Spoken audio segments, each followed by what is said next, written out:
So AJ, earlier when we were speaking, you brought up a company called Standard Oil, and you brought up cannabis, some of the history of Standard Oil, some of the overlap between the two.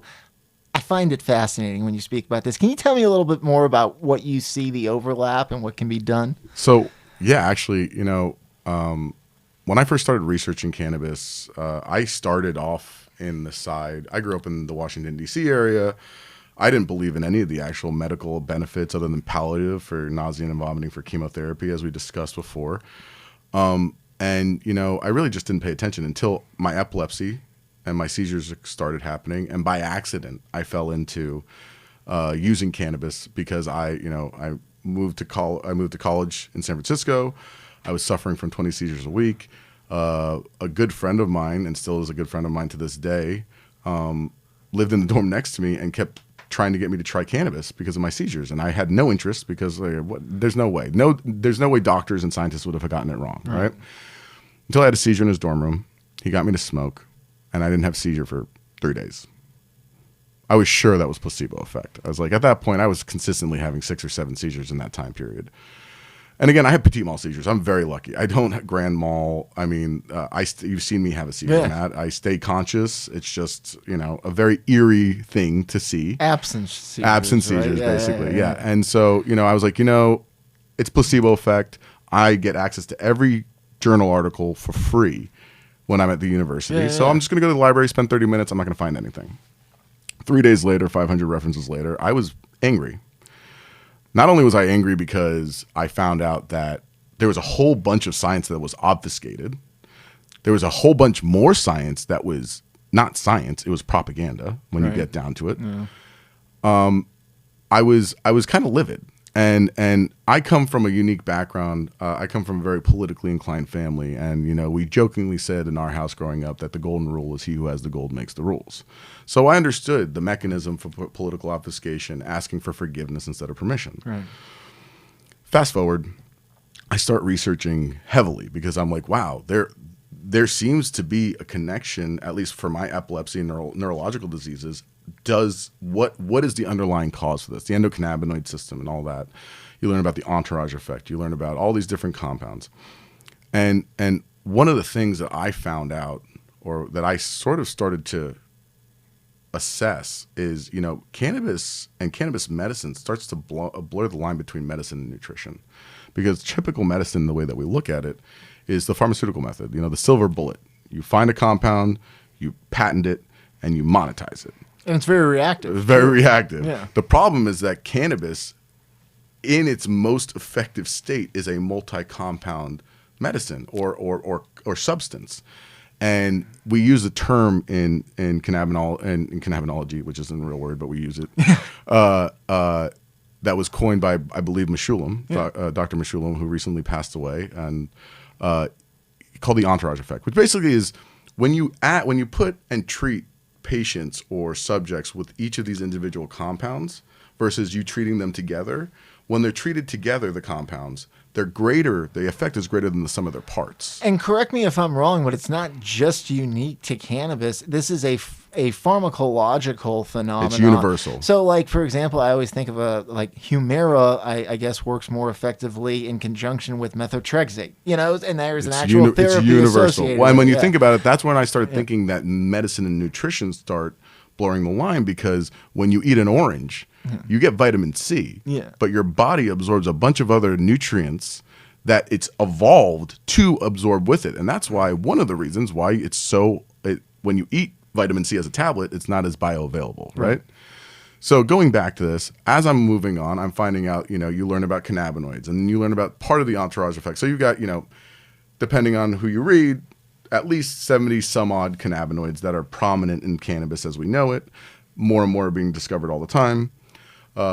Then you've also got the second actor, which I think is is probably the most prominent outside of the cannabinoids, which is the terpenes. And everybody knows what a terpene is. Any smell and almost every taste you've ever tasted is attributed to a terpene. There's over 30,000 identified terpenes in the literature, and that is what citrus smell is, what mint smell is, what earthiness is. All of those are terpene related, your olfactory sense. I always use this analogy that if you think about cannabinoids and the way that cannabis has been selected, there really is very little variation when you buy medical cannabis or hemp in the cannabinoid content. It may rise or fall, but the chief component is typically THCA. Right? What changes from strain to strain is the terpene content, the smells. Right. And so I always say that the cannabinoids are like the baseline of a song, and the terpenes are like the melody. And you can have the same baseline for all different songs, but what changes the tone of the song a lot of times is the melody. Right? So if you imagine, to take this music analogy a little bit further, your body is a symphony. I mean, a symphonic orchestra of some 37, I think, billion trillion chemical reactions every second. And what we consider to be health is when all of those chemical reactions are in tune and in tempo. We call it homeostasis, an equilibrium, right? And just like an orchestra, there's a conductor that maintains the tempo and makes sure that every instrument is in tune and in tempo, right? Our conductor, through all the research that's been done, was a semi-recently discovered system called the endocannabinoid system, which is the exact system that these compounds affect in the body. Wow. So your body produces endocannabinoids. Your actual first exposure to endocannabinoids is from breast milk. Oh. A lot of people say that babies look drunk when they're breastfeeding and they're done. You can make an argument that's not what it is. They're getting precursors to be synthesized into their body as endocannabinoids, which helps modulate their growth, because all babies do is grow. All they're doing is growing and growing and growing. And when we dug deeper, or when researchers dug deeper and deeper, we found out there was basically no process in the body that the endocannabinoid system does not have a say in. Right? So you fast forward and you realize, well, when you realize that, are we sitting here and saying that if we really understood medicine, that there'd be a way to write personalized music for each person on the face of the planet, that each of these compounds was a different key on a biological piano? And if we understood them well enough and the intricacies of how they worked, you could literally write personalized medicine to help promote, I wouldn't say medicine, I say promote homeostasis, because what we consider illness is, as you live your life, you experience certain stresses, right? Environmental, emotional, and if enough of those stresses occur and are severe enough, a certain number of those biochemical reactions will be pulled out of equilibrium. Absolutely. And if enough of those occur, you develop symptoms. And then we collage symptoms together to diagnose disease. But what's interesting is not every symptom is unique to every disease. For instance, inflammation is common to over half of the ailments that exist. Yeah. But what causes inflammation is always the same cytokine releases, always the same inflammatory markers. And it just so happens that specifically, for instance, in inflammation, cannabinoids in the endocannabinoid system regulate that. Not only do they regulate that, they regulate fertility, they regulate the cell cycle, they regulate your endocrine system. So as far as things go, you can make an argument that everybody thinks that your hormone system is like the top on what controls everything. Your endocannabinoid system is even higher in that order. Wow. And as we move forward, I say that to say this. Like, we were talking about, the industry where it is right now, and I see these similarities outside of the cannabis and the medical applications. I see, just like with Standard Oil back in the beginning, and this is going to be extremely abbreviated, and there are a lot of different iterations on how Rockefeller created his empire, and there was some subversion and whatnot. But basically, his main way of making money was gasoline and kerosene in the beginning, in the 1800s. He was able to leverage that and build out his huge operations, right? But the problem is that if you look it up, crude oil is maybe 50% by weight, gasoline and kerosene about.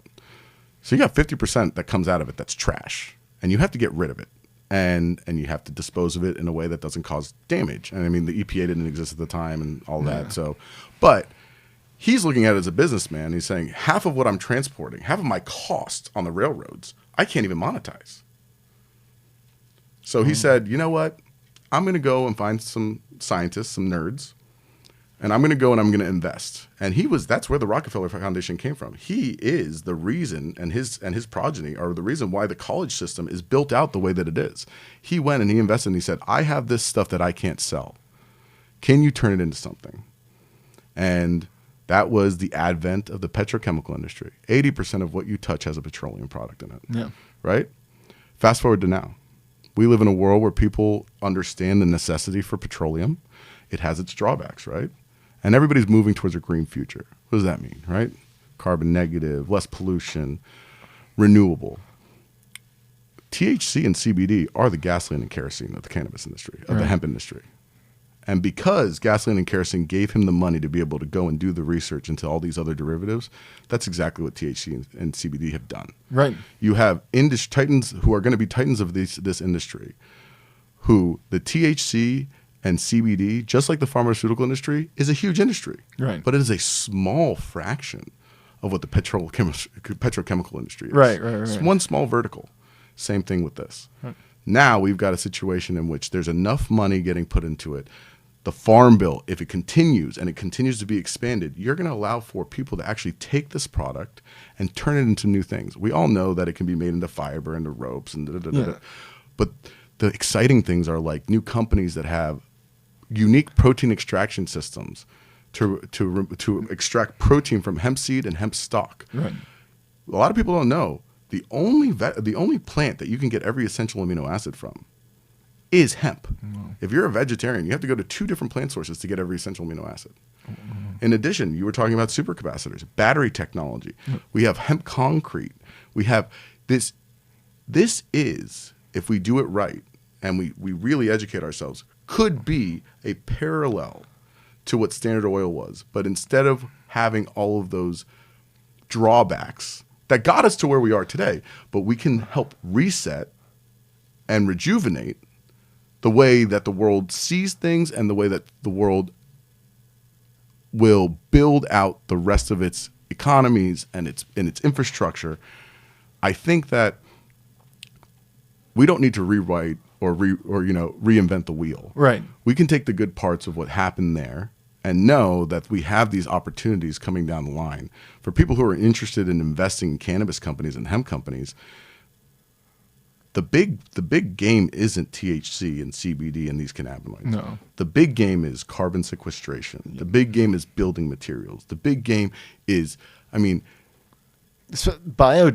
transesterification exactly. of the hemp seed oil, of the triglyceride. Yeah. So in this case, I find it really interesting that history tends to repeat itself. And I think, when I started researching this 15 years ago, I started seeing the writing on the wall. And you and I have talked about this I don't know how many times I've made you hear this analogy before. And anybody who knows me has heard me say it a bunch of times. But it's happening now. Yeah. This year, and this Farm Bill will dictate whether or not this happens immediately or it gets pushed off. That's amazing.